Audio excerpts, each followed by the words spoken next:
السلام علیکم ورحمۃ اللہ وبرکاتہ۔ الحمد للہ رب العالمین والصلاة والسلام علی سید الانبیاء والمرسلین محمد بن عبد اللہ الامین وعلی آلہ واصحابہ اجمعین، اما بعد فاعوذ باللہ من الشیطان الرجیم، بسم اللہ الرحمن الرحیم۔ ذلك ومن يعظم شعائر الله فإنها من تقوى القلوب۔ وقال النبي صلى الله عليه وسلم إنما الأعمال بالنيات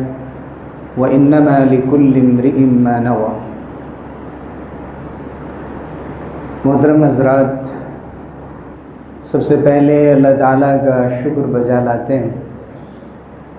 کہ اس نے ہمیں نماز جمعہ کی ادائیگی کے لیے اپنے گھر میں جمع فرمایا اور اس کی توفیق سے نوازا۔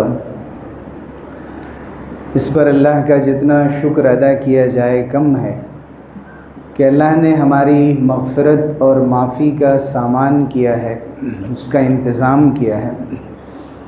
اور اس کے لیے جمعے کا دن اور جمعے کی نماز کا یہ موقع بہترین ذریعہ ہے۔ اللہ تعالیٰ ہم سب لوگوں کو یہاں سے اس حال میں واپس کرے کہ ہمارے گناہ معاف ہو چکے ہوں اور ہم اللہ تعالیٰ سے اور قریب ہو چکے ہوں اور اس کے محبوب بندوں میں شامل ہو چکے ہوں اور اسی کی مرضی کے مطابق ہم اپنی زندگی گزار رہے ہوں۔ حضرات، اسلام نے مختلف زندگی کے مواقع کے لیے ہمیں آداب بتائے ہیں، احکام بتائے ہیں، طریقے بتائے ہیں، اخلاق بتائے ہیں، اور ان سب کے پیچھے اگر کوئی ایک بہت اہم چیز ہے، ایک اہم عنوان ہے، تو وہ یہی ہے کہ انسان شعور کے ساتھ، توجہ اور دھیان کے ساتھ، اچھی نیت کے ساتھ اللہ کو راضی کرنے کے لیے دل کی آمادگی کے ساتھ اپنی زندگی کے ہر عمل کو انجام دے رہا ہوں۔ بے توجہی کے ساتھ، بے نیتی کے ساتھ اور بے شعوری میں جو کام کیا جاتا ہے اس کے فائدے کا احساس بھی انسان کو نہیں ہوتا اور اس کے اجر و ثواب پر ویسا یقین بھی نہیں ہوتا، جس کی وجہ سے پھر انسان آئندہ اچھے اعمال پر باقی نہیں رہ پاتا۔